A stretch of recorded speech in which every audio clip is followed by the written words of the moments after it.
podcast is part of the Sports Social Podcast Network.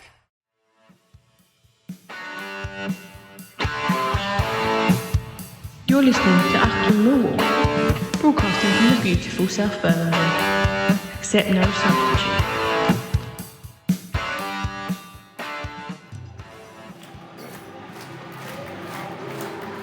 Hello, good afternoon and welcome to a new year, dear listeners. Happy 2025 to you all listening out there across the globe. Welcome to Achtung Millwall. My name is Nick Hart. You join me on quite the wettest, greyest, windiest afternoon that you can think of here in South Bermondsey for the visit this afternoon of Gary Rowett's Oxford United. As if you didn't need more soap opera on a season of soap operas, you've got it this afternoon. First game in charge, of course, for new manager, newly appointed head coach rather, Alex Neil. Start of the Alex Neil era contrasted with the return of Gary Rowett. Your Lions this afternoon, I'm not sure if this is a 4-4-2, dear listeners, so you know, hound me on the net if you will, but I've got Jensen in goal, Leonard, Wallace, Tanganga and Bryan across the back four. I'm going to toy with the idea, the dream, the fantasy. We have a midfield four of S.A. Saville, Dinor and Watmore, and up front certainly we have the twosome of Ivanovic and Langstaff. Can we create the crossing and chances for those two goal scorers to click? Really hope so. It'd be lovely to see Langstaff get into on the scoring sheet. I think he did get one against Preston earlier in the season, but really get going. And Ivanovic has a pretty good track record. Can he start is the question, and I suppose we're going to find out now. So yeah, the beginning of the Alex Neil era, dear listeners. I watched the club interview with him and his sidekick Martin Canning. I think I called him Martin Channing on my previous shows. Martin Canning. I don't know why, but I get kind of familiar warm vibes from flinty-faced Scotsmen being in charge of our team.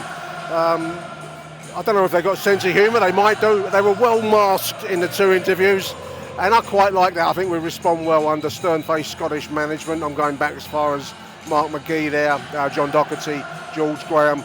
I think and also back to the origins of the club. So I'm going to play the nostalgic, romantic card that we do well under Scottish management. Really hope it is the start of a second half of the season that pushes us on a little bit. I watched the game on TV of Coventry. Pretty dire and drab affair. That really odd chance on 50 minutes. There is the introduction of Alex Neil. Mr. Python Alby here behind me, applauding the crowd. Get applause around the ground for Alex Neil, dear listeners. He's my 38th Millwall manager since I started coming here in 72. I had a little tot up. I'll stand to be corrected on numbers there, listeners. One or two managers came back for second spells, so, including caretakers and stand-ins and various jokers and clowns along the way. I'm making Alex Neil number 38 in my personal list, my Millwall Live. Anyway, it's going to be Oxford to kick us off. They're going to be kicking towards the cold blow in the first half. Millwall will attack their way in, as per the teachings and writings and sermons, no doubt, of the Venerable Bede, Jarrow Monastery. Off we go, dear listeners. Oxford are in their traditional yellow and blue, Millwall, of course, in dark blue and white. Yeah, harsh conditions. It's wet and rainy, windy out there, listeners. I came through the Rotherhithe tunnel on my route over here this afternoon. And I drove into the tunnel with it being moderately grey and normal, rain in the air, and I came out to a vision of the apocalypse. Rain gushing down the sides of the Rotherhithe tunnel as I emerged into South East London. Early work there by Macaulay Langstaff, wins a free kick on the left side inside the first minute, I reckon. Left side's going to be Joe Bryan to take. We were very poor crossing-wise, aerial-wise, chance-wise. Pretty good defensive-wise, I thought, at Coventry, but anything offensively, we fell short, I felt, on Sunday, wasn't it? So there's a chance to try and put some of that straight here. This is Joe Bryan standing over the left-sided free kick. A little bit of interplay. Tanganga finds S.A. now on the right. A little bit of magician stuff. Good ball into the cross. It falls to Saville. It falls into the path of Watmore. Blasted over the bar. Chance there for Romain S.A. as the ball came loose from Duncan Watmore. Looked like he wasn't fully committed to his shot, but it did roll clear to Romain S.A., who's cussing himself with frustration for putting that over the bar. Early chance from Millwall inside the first minute. There's a decent crowd. It's New Year's Day. It's an early start. It's a 1 o'clock kick-off this afternoon. I don't know why that was dreamed up. Early start after a late night last night, New Year's Eve. But there's a fairly decent crowd. And I'd say the Den is about half towards 3/4 full, which is not bad given the conditions, listeners. How was your New Year's Eve, dear listeners? Did you sit up for it? I must admit, I'll be honest with you, I had a couple of drinks early in the evening and I fell asleep about 11, so I missed it all. I had a vague sense that the fireworks were going off at one point, but I wasn't really compos mentis at that point. This is Duncan Watmore going down the left side. Nice run, wins a throw-in. Left-sided throw-in down below us in block 1. So I fell a kip. And I make no apologies for it. I'm too old for all that carry on now. I did have a nice Barolo. Couple of glasses to send me off soundly. This is Romain Esse on the right side. Tries to feed it into Dinor. Oxford do bring away. Early Millwall pressure here, listeners. Ball forward. This is Macaulay Langstaff. He got a man wide. Oh, he was trying to find Watmore. The pass was wayward, listeners. Keep your head up though, Langstaff. He's looking a bit more lively and a little bit more like he's got support with him. 4 minutes in. This is Oxford though breaking down our right side. Apparently in the pre-match and also in the Alex Neil interview, they said that had some experience of coaching. I don't remember seeing his name at all on the Millwall listings. I can't remember when that might be. If anyone can shed any light on that, I will mention it because I don't remember it. There's a Cruyff turn from Murray Wallace in defence. Something you don't see very often. On 7 minutes. Cruyff turn. It's got into touch. The Maxim Mains floodlights are illuminating the action. It is a very dull day out there, listeners. Whatever hot country you're listening to the show in, this is a very cold, very wet, very windy, miserable day in Bermondsey. Long ball forwards there, trying to find Macaulay Langstaff. I know we have a lot of expats that get nostalgic for the old country from time to time. It's a cold Bermondsey day in the rain. You know what I mean. Oh, loose ball there, almost finding Ivanovic. The Gary Rowett classic will be to defend and nick a goal, won't it? How many times did we do that to other teams? Quite a few, one way or the other, and I think that's what he'll have in mind for this afternoon. Oxford are in 20th position as today starts.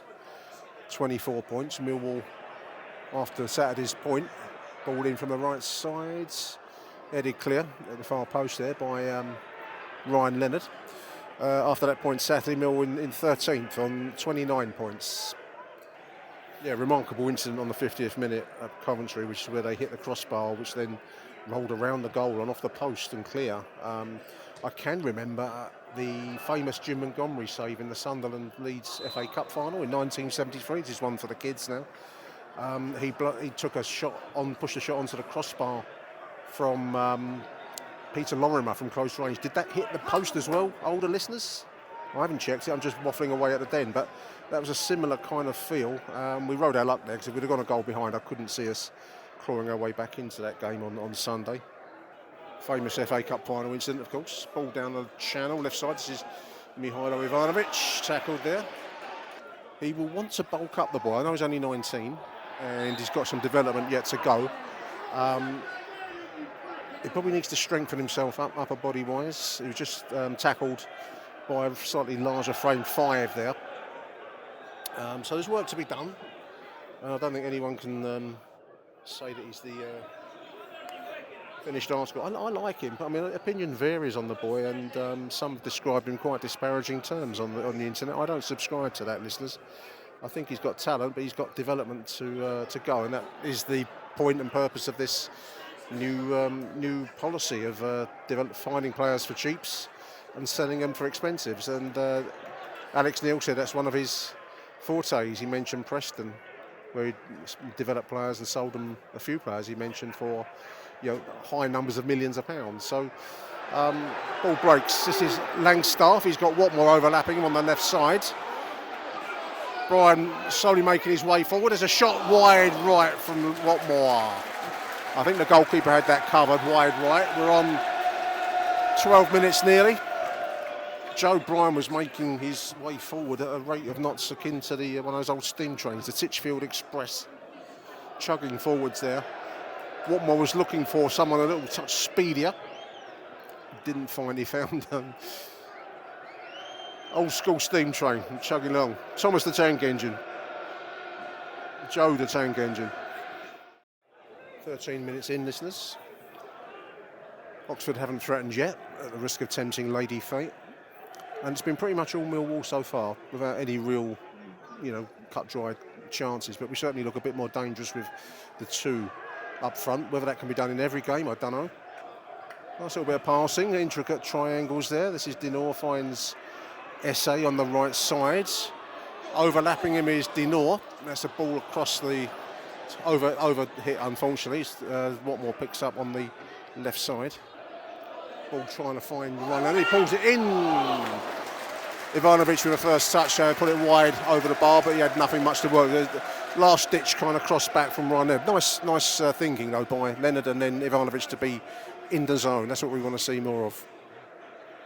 Yeah, I was reminded of the interview with Martin Canning, the assistant to Alex. Now I was reminded of prisoner officer Mackay out of the classic TV series Porridge. Again, one for the kids. Hard-faced Scotsman. There's one point where I don't think it's Max, I think it might be Mark, asks him if the players have any issues, can they come to him for help and advice? And I just got every sense that help and advice would be given, but it would also feature doing 20 press-ups as well.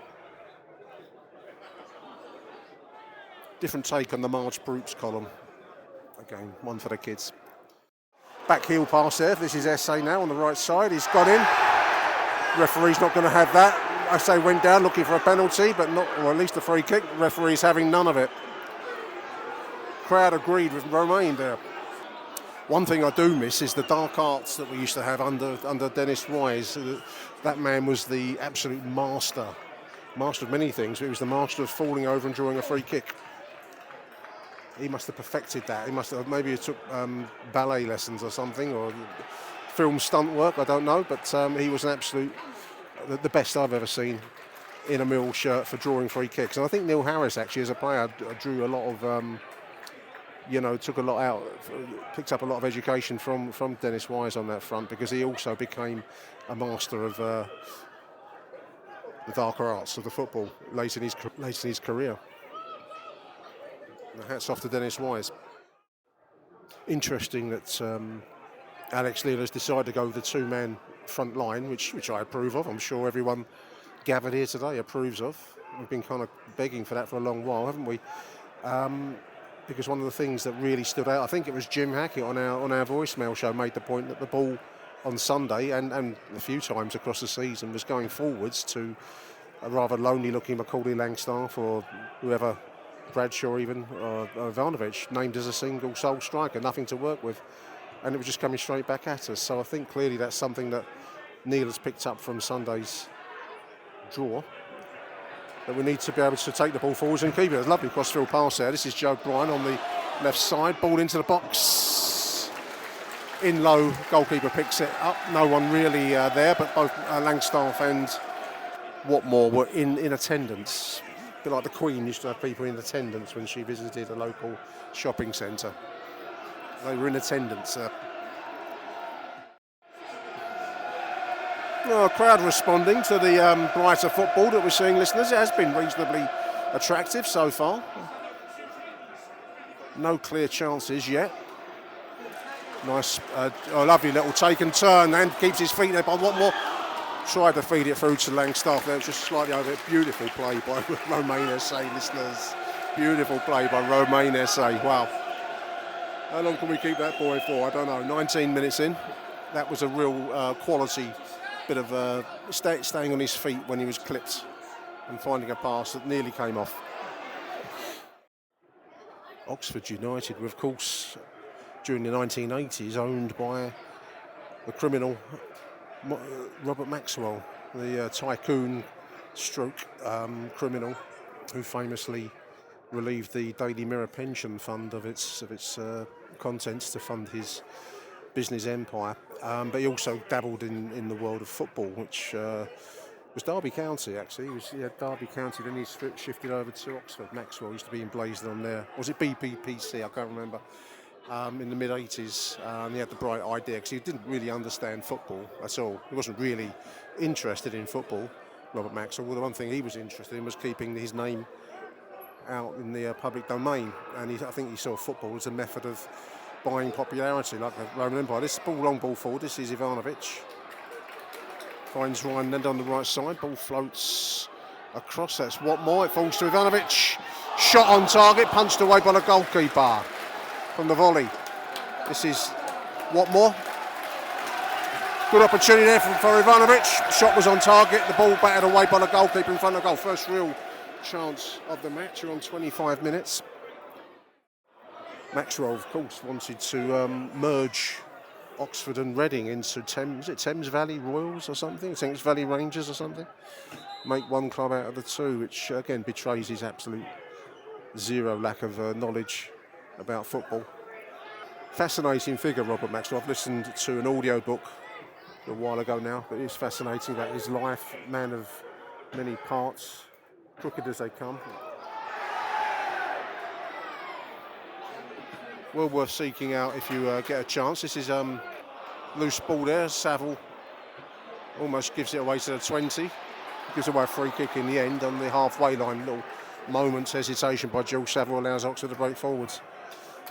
Yeah, no, so do check it. Obviously his daughter now, Ghislaine, after his passing in the early 90s, he fell off the boat, didn't he, famously? Or did he?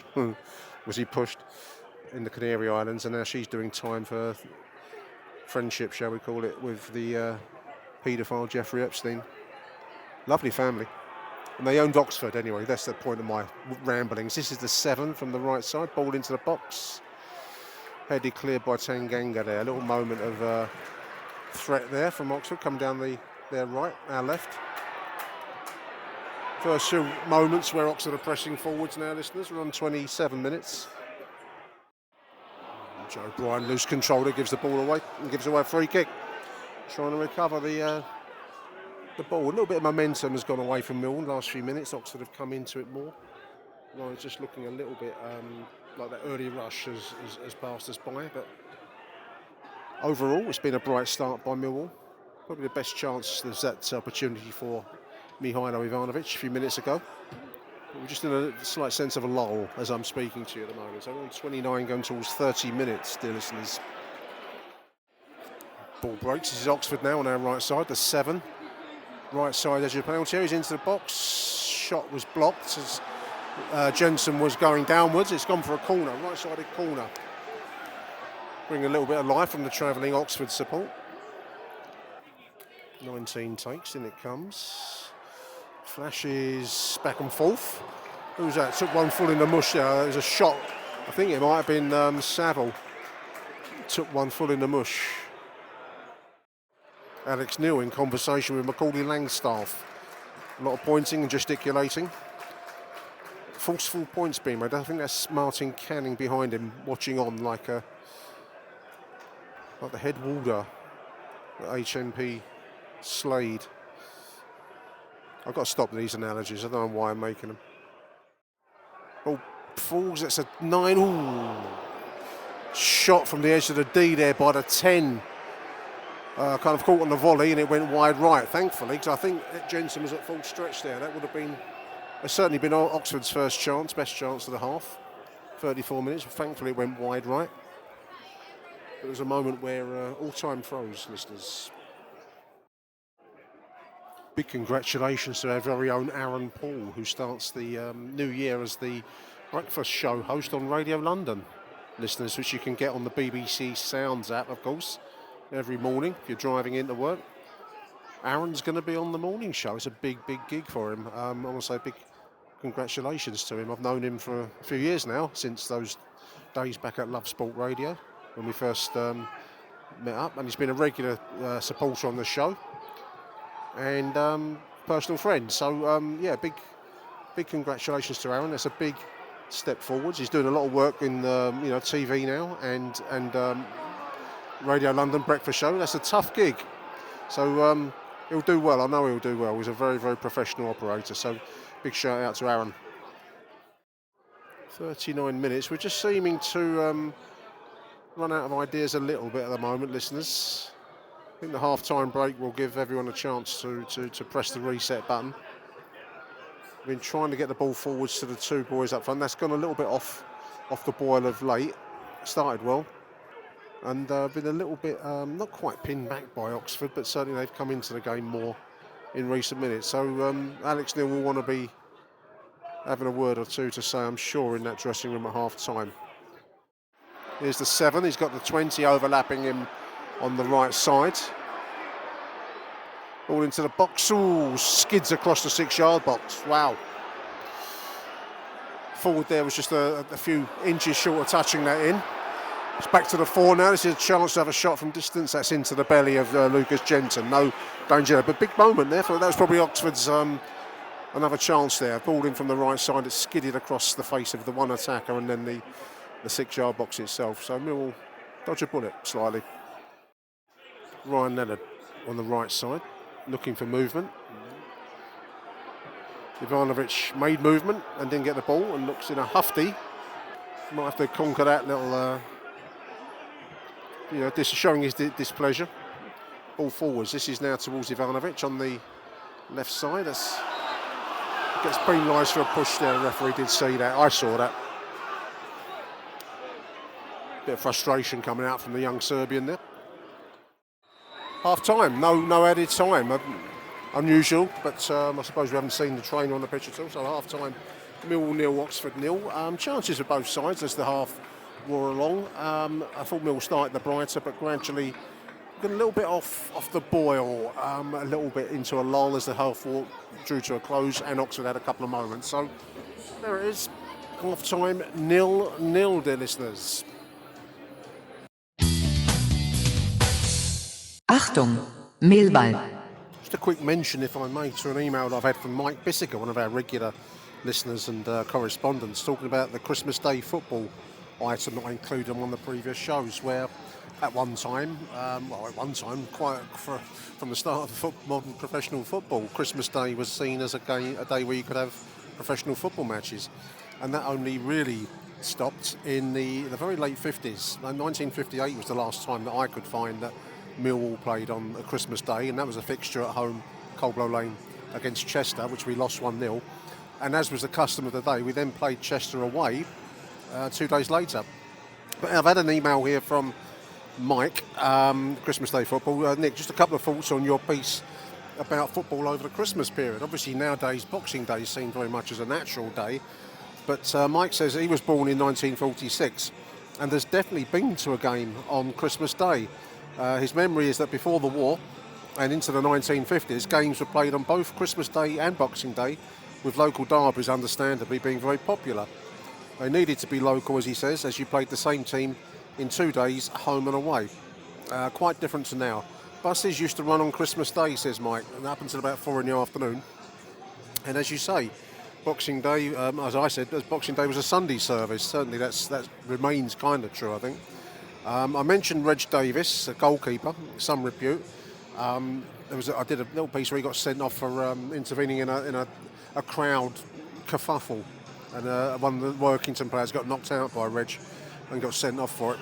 I mentioned Reg Davis to Mike when I spoke to him previously. A great little goalkeeper, says Mike, who, as previously been mentioned, would miss the ball and quite often punch the centre forward, because he was quite a small goalkeeper. Would inevitably be out jumping him, so he would catch a punch instead. Old school, listeners, old school. Mike remembers seeing Ron Heckman with his blonde quiff, not a bad player, he says. The Brady brothers, Dave Harper, likes him a lot. Dave is father of Frank Harper, couldn't think of his first name, Frank Harper, the actor. Another blonde haired guy, and Joe Broadfoot, who Mike vaguely knew through one of his mates. My mate Terry, Barry and Joe used to ride up and down the Old Kent Road in Joe's red E-Type Jag on the Paul in about 1964. Happy memories. Hope you're keeping well, Mike. Big thank you, Mike. That's fantastic stuff, isn't it? Riding around the Old Kent Road in an E-Type, trying to find local ladies to impress with your engine. Great stuff. Big thank you to Mike. Yeah, Christmas Day, it was quite a common thing, apparently from Victorian times. It faded away with the gradual reduction of transport on Christmas Day, which was really from the early 60s onwards. Apparently the last fixture at all played on Christmas Day in the Football League was in 1965. And I understand, reading 90 Minutes website, that there was an attempt by Brentford and Wimbledon to revive it in the early 80s. It never took off. I mean, getting there and getting away on Christmas Day would be car only, otherwise near impossible unless you could walk to the ground. So that was the end of Christmas Day football. But fascinating from Mike, who's actually been to a game on Christmas Day. How about that? Achtung, Millwall. Well, both teams are back out for the second half, the listeners. Lions attacking the Coldblow Lane end of the second half, as per the Venerable Bede's teachings back in Anglo-Saxon England. Amazing but true. He did write all that up in the Anglo-Saxon Chronicle, but Mill must attack the Coldblow in the second half. A foresighted man, shall we say. It's going to be Mill kick us off. We try up the tempo in the second half, I think. We had some joy at the start of the game, and we slightly let it go off the boil as the game wore along there. So we need to find that early pizzazz. There's a ball in from Romain Essay. Goalkeeper, it was a floating cross on the right. The goalkeeper had to go up and punch it over for a corner. One of those hanging crosses that you don't get it right, can find its way into the net. Anyway, it's gone for a left-sided corner, dear listeners. So anyway, in comes the corner. Left side, ball bouncing around. Tanganga rose for it like a salmon leaping from the ocean. Looks like it's come off the shins of one of the Oxford defenders. Taken short and early. This is Romain Essay on the right side corner flag. He's got two men in front of him. Inside him is Macaulay Langstaff, and that's going to take a deflection. It's bouncing around. Still scuffing around inside the Oxford penalty area, but they will clear it now, listeners. No, they won't. Good work there by Essay, but he's penalised. Man next to him is booting the seats in frustration. A little moment of a flicker of danger there at the start of the second half. Good to see it. Oxford now on the left flank, coming down our left side. Great tackle back to North. Baxi Boilers written on their shirts, listeners. First time I've really spotted that. Baxi Boilers. You ever had a Baxi boiler? Valent was always the one that you sought after, but Baxi always seemed to be a cost-effective solution. If I remember right, there was a French one that we fitted on one estate. No end of complaints. Saulnier, who must have got a bad batch or something. Anyway, enough gas boiler talk. I was once wined and dined and entertained at Valent's Depot, which is down at the Medway near Rochester. Long ball forwards, before I reminisce about my days working in the private housing industry. That's cleared there by Oxford. Yeah, I work for a well-heeled private landlord. I won't go into any more details than that, but very well-heeled, and they took us down to see the factory for Valence, which is located down near Rochester, Medway, on the banks of the river. And we had a look around the factory unit, which held zero interest for me. I tried my best to look around and stay interested, make interested noises. And then what really did interest me was the lunch at a local pub overlooking the banks of Higham, down by the Medway River where it meets the Thames. Having ice cold beers poured down my throat on somebody else's tab. Do you do that too, listeners? Have you had that experience? I bet you have. Good, isn't it? No, those days are long gone for me now, listeners. Alex Neil is on a 3.5-year contract, listeners. Reading the London News Online. I hope it really works. What we need at this club more than anything else, is the stability. We've not really had stability, in truth, since the latter days of Gary Rowett. Really, I mean, as much as you can, like or dislike his football, he did at least represent a known quantity, and he was going to be around for the duration. That's what we've craved for a long while. The first period of Neil Harris, and then going back further to the Kenny Jackett days, we've had long-term managers, and I think that's what the Berylson family know best. We've had a bit of an upheaval period, and this club is never very good when it comes to periods of upheaval. We have to pull together. Fan base, players and management have to pull together. That's the only way we're ever going to proceed. And that's what we need to get back. The second period of Neil Harris was notable for the huge achievement of saving us from relegation last season. But this year it's been dominated by off-field. Oh, the Tanganga stumbles there. There's the 19 on a run through there. It's runs through eventually to Lucas Jensen. There was a moment where Tanganga lost his footing and gave the 19 a free run on goal there. 43 years old, Alex Neil. Quite a young manager. It's one of the points he makes in his interview with Gabe Sutton. He's still quite a young manager, even though he's got a huge number of championship level games under his experience. So I think that ticks the box that the James Berylson has of wanting a young manager, one that can develop talent. The ball through, there's a nice little ball through. This is Duncan Watmore. He gets barged over, surely. How is that not a barge from behind? Inside the penalty area, so you won't want to give it. Let's put out into touch. I thought that looked like a clear barge on Watmore there, on the right side of the penalty area. This is Romain Esse now on the left side. He's drifted past one man. He's got Jules Saville, ball out wide right. This is Ryan Leonard, fires it into the box, into a melee of yellow socks, unfortunately. But we do collect the ball. A bit of pressure now from Millwall. Ball in from Joe Bryan. It flicks across the penalty area. This is Ryan Leonard. Ball back deep. It's Macaulay Langstaff. Fires it over from a tight angle, but not a bad effort. Crowd getting behind the side. Bit of momentum, dear listeners. But this is Oxford now coming down the right side. Ball in from the left side. It's gone in the net. Close range. Cross from the right side. Headed home from close. Right at 20. 1-0 Oxford. 57 minutes. Ball in from the right side. Right time, right place. Headed in. Came off the bottom of the crossbar and crossed the line. 1-0 Oxford. Ball down the flank. This is Joe Bryan on the left side now, listeners. Ball into the box. Didn't beat the defender. How many times have I said that this season? 63 minutes according to my watch. 67 minutes, Liz. That's halfway through the second half now. Lions obviously a goal behind now, thanks to that Oxford finish from the right-sided cross. We haven't really raised the game to the level that we achieved at least at the start of the first half. We've gone a little bit dull, bereft of ideas as it's gone along. Can it be raised for the final one? Aziz coming in will give us a bit more pace, so let's hope so. But certainly at the moment we've looked a little bit second best at times, a little bit mediocre. Oh, poor passing. Murray Wallace just puts it straight into touch.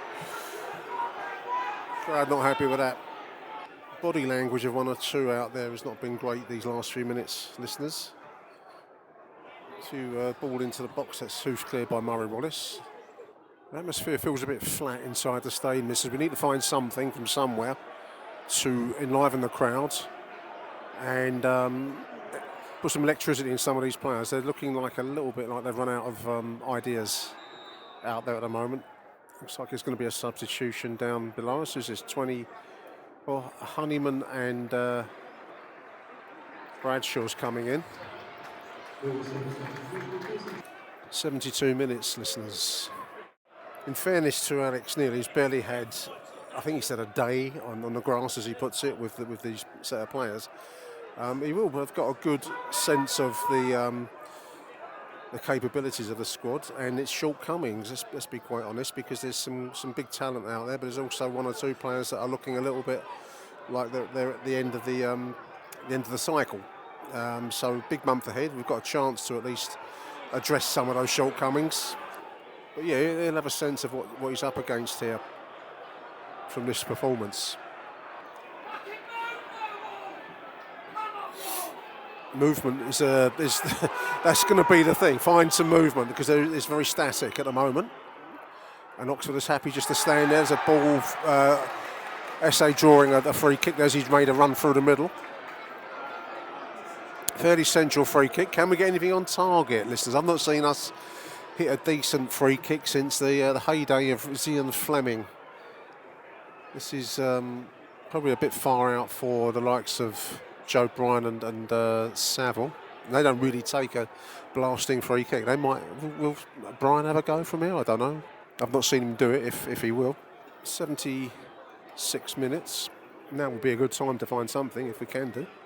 So this is Joe Bryan, so he's going to cross it. No, it's on target. It's down at the near post. The goalkeeper bats it away. Man goes over. Ball, crowd howling down there for a penalty, not given. Couldn't see from my angle. Looks like that was Jules Saville goes over. Nothing doing from the referee. He's been very reluctant to give us much this game. Well, at least a bit of injustice gets the crowd into it. That's something, listeners. Well, Gary Rowett will be very happy with his Oxford side kicking and scuffling and finding a way through this game. This is classic Rowett football, so that's probably a good day out for them so far. From our perspective, we've not shown enough overall, in my opinion. 78 minutes, still time to go, so I will revise my opinion if we can get something out of it. But I think that Alex Neil will have mixed emotions about what he's seen this afternoon, listeners. The way we've dropped off will not make him happy. This is SA, little jinking run, ball into the box, it falls to Ivanovic. Honeyman high over the bar. Wow. It was teed up for him by Ivanovic, and then Honeyman got his wedge club out rather than his putter.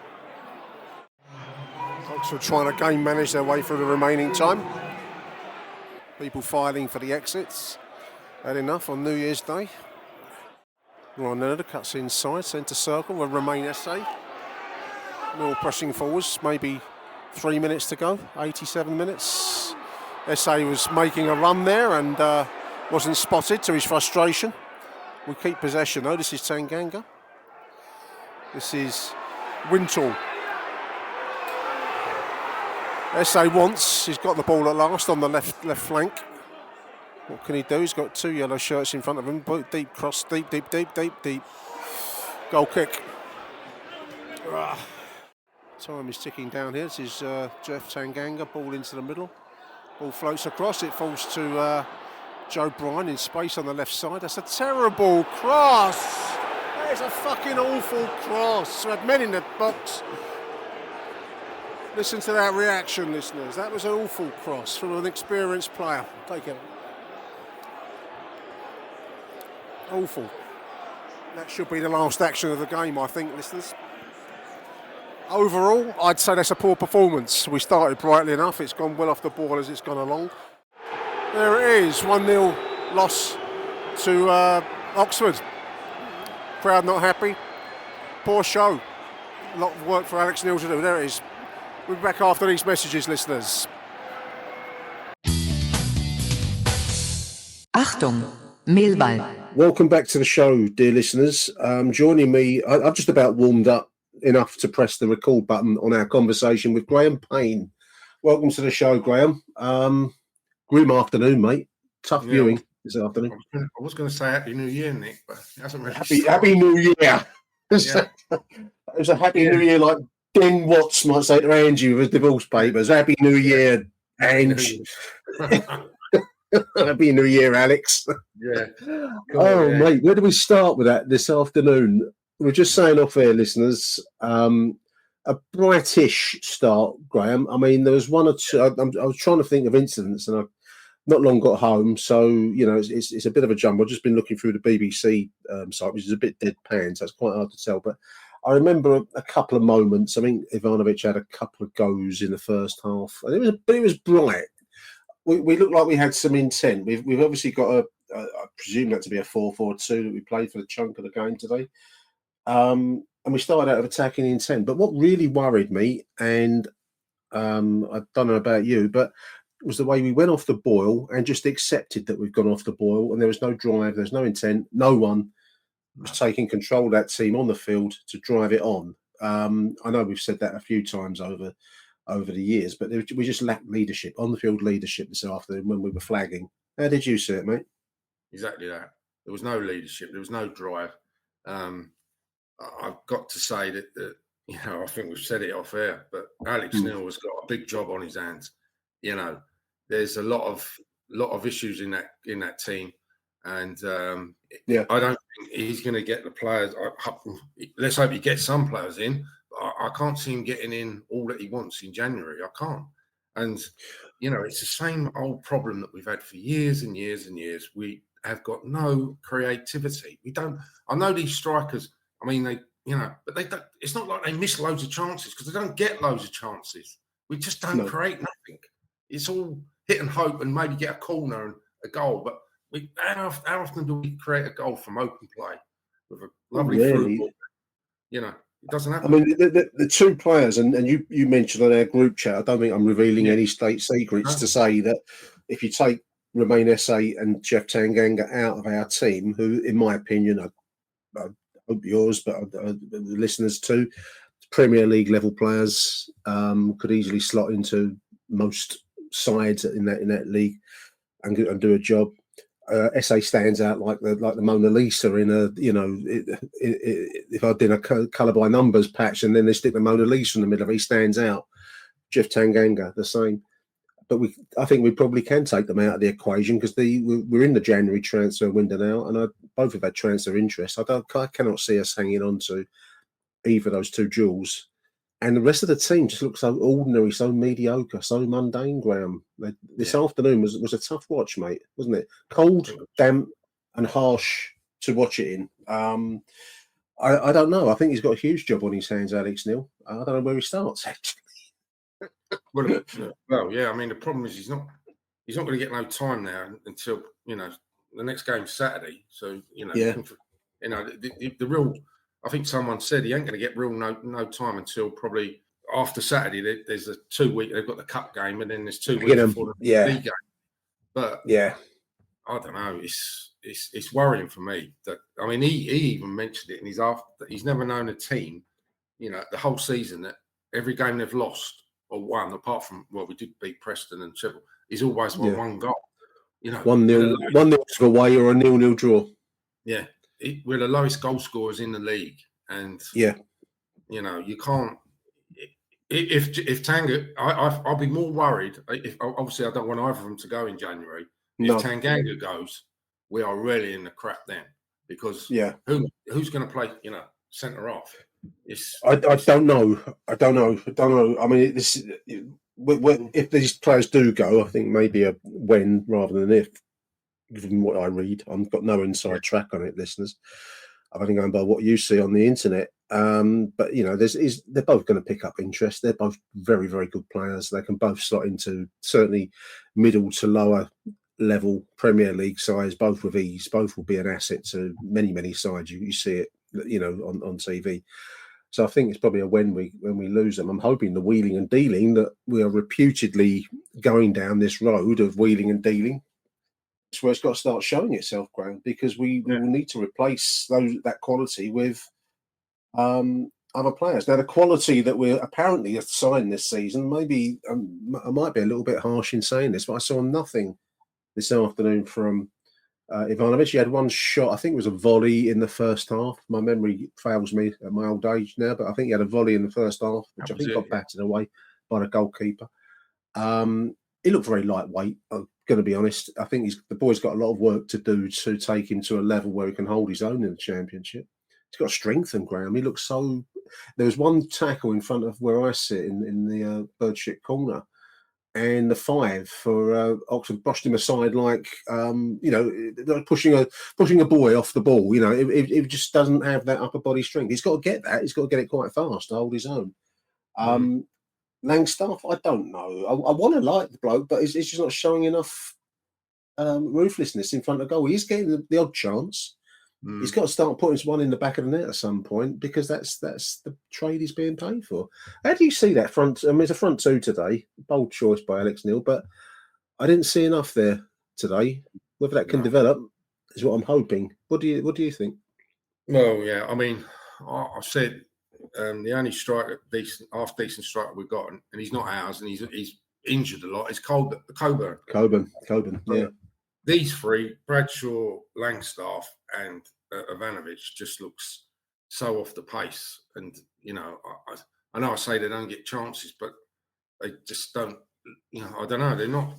Well, the chances don't get taken, Graham. That's what I would say. They do get some, not a massive amount, and that's probably where the solution might lie. You got to really up the chance creation rate, but what they do get doesn't seem to be on target enough.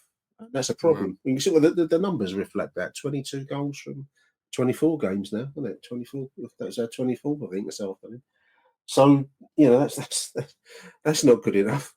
A lot of people are making the same point online. I don't particularly want to flog the bloke, Joe Bryan, in defence, but I just thought he looked like I might do if I took the field, Graham. And listeners must know that my pace has left me, a long while ago. He looked a bit like there was one bit. There was an overlap. I think Watmore was looking for an overlap on his left side in front of me. It reminded me of the Thomas the Tank Engine chugging along there as he was trying to make the overlap. That's a laugh. We've got to strengthen in defence. I mean, if we do lose Tanganga, left side just looks so. I mean, Murray, I think, had a bit of a mare this afternoon, but he was trying to do a lot. I think he's just being exposed so much on that left side, particularly. Well, him and Bryant on the left-hand side of defence is just like a car crash, isn't it? I think. I mean, slow motion crash. Rowett knew obviously because he knows them as well. I think Bryant, he brought Bryant on, but their wing, he was making sure the ball was going to that winger all the time to go at Bryant, and that's how the goal came. He went round Bryant, and a guy scored. Yeah, he was in the right place. I mean, again, striking. He only had that real one chance. I can't remember any others they had particularly. There might have been moments of danger, but I can't think of any outright chances, and they put that one in the net, and we've repeatedly found to do it. There's so much on Alex Neil's plate. I kind of got a good vibe listening to the interviews, the club one and the other one I keep mentioning, which is the Gabriel Sutton one he did. I don't think he's anyone's mug, Alex Neil, and I think he must see the problems. He must have known what the problems are coming into the job, and he must have had some frank conversations with Steve Gallen about recruitment, because there are some clear issues. And we've signed the Serbian boy up front, and he's had a few starts and a few chances now. He's had a couple of goals where he's had moments, but he doesn't look like a regular championship level striking starter to me. There's work to be done. Let's be kind to him. There's a lot of work to be done on him. And Langstaff, I'd say the same up front. And the lack of goal scoring is where we're going to hopefully claw our way out if we can find answers to it. So I'm hoping Neil sees that and is looking for a solution, because that's got to be number one point on the agenda, I would have thought. Even above the defence. If you don't score goals, you're not going to win anything, are you? I also think they need they need a proper number 10, not someone to come in who's going to run with the ball, create things. They've got got George Honeyman. You've got George Honeyman. Yeah, great. And even in midfield, I think as much as George Saville's been a great servant, it's coming to where there's just the midfield is so slow in its build up, and they're practically standing on the centre halves. They're not trying to push on, and it's all that area that needs looking at, as well as as we say, the centre forward. But that's what I mean. He's got, as you said, he's got a big job on there. I think it's probably bigger than what he thought it was, to be honest. Well, I think he's had two salutary lessons. One would be on Sunday up at Coventry, where I thought we really dodged a bullet. They should have scored in the second half. It wasn't a bad defensive performance, but we somehow came away with a point overall. And today, I think that would have opened his eyes up, because what really struck me watching it in the ground was the lack of. There's a lull. You get lulls in football, Graham. You can have a good start, then it drops off. We all know that, and then there's got to be a leader in the side that says, "Come on, boy, fuck this. We're going to push forwards. We're not going to accept that this is where we're at." But we just got stuck in that trench for practically the rest of the game. We had a little flurry, and it was a little flurry at the start of the second. But apart from that, we just seem to accept this kind of depression, and that's a fault of the senior players. If they can't do it anymore, then they've got to be replaced, because I think we're starting to see the end of the cycle for a few of them, to be honest. Saville probably puts a lot in, but it's execution and the result that's going awry. So, no, big job. I was frozen stiff down there this afternoon. Right, it's a right miserable experience when you go there and it's pissing with rain. The tunnel. I drove into the tunnel with a normal grey looking afternoon going in. I came out to the apocalypse, Graham. It was like water was chucking down the sides of the Rotherhithe tunnel. I thought I was driving into the end of the world. And then you kind of struggle down to the ground with your jeans soaked, and you sit and watch that. It doesn't make it. It's only going to be the hardcore that are going to keep coming back for this. You're not going to encourage new custom, which is another problem. We've got to sort a style out that is actually attractive to watch, because that's, it wasn't a full house today by any means, but if you want to attract the tourist market, we've got to stay in the Championship. We've got to be turning out a reasonably attractive product to watch. So big jobs. Big January in front of us. It's going to be interesting to see what moves are made. I think there has to be moves made, whether, as you say, that if SA and the Tanganga go, you've got to get replacements in there straight away. I only say that because I've read that Wolves are interested in Jeff Tanganga, and they're. But you imagine someone like Tanganga when he signed for the club, because it was, I'm sure he could have done better than Millwall. No disrespect. Oh yeah, absolutely. I'm sure there must be a clause that if someone comes in, he's allowed to, think about, to go. Well, you would discuss. If your agent is halfway sensible, and I think he can afford a decent agent, then that's what the kind of clause that you insist goes into your contract for the reason you just said. He was a standout last season in what was a miraculous escape from relegation. I mean, I know it sounds crazy, but you think back, and it all started when we played at Oxford away. I know, we were winning that game, and then let the equaliser in the last 5 minutes. There was the little kerfuffle with Harris and the supporters, and then it's gone on from there. And I think we've won one game since then. And as you say, a lot of spirit almost in the side. I don't know what it is. Yeah. We need to follow something. When Edwards was in charge, and it was just a bit of a shambles, wasn't it? But as you say, I think that's his first task, really, Alex Neil, is to try and get the team's spirit back, and and build from there. It'll be a tough game on Saturday at Sheffield Wednesday. They've scored 4 today, I think. So, Happy New Year, Graham. Stevenage away next season, mate. We'll do it. We're all going to coach up there. It was a playoffs about 2 months ago. Now we're looking at Stevenage again. Oh dear! Big thank you, Graham Payne, joining me on this dark evening now. After that 0-1 loss at home to Oxford. On to the weekend, on to Sheffield Wednesday. I'm not going to go to that one, listeners, but I will be doing a Merv show on Monday, so do send me your voice notes. I will be back actually tomorrow. I've got a voicemail show to do out of this one, but anyway, till the weekend, from Graham and myself, Happy New Year. Arrivederci Millwall. Bye for now.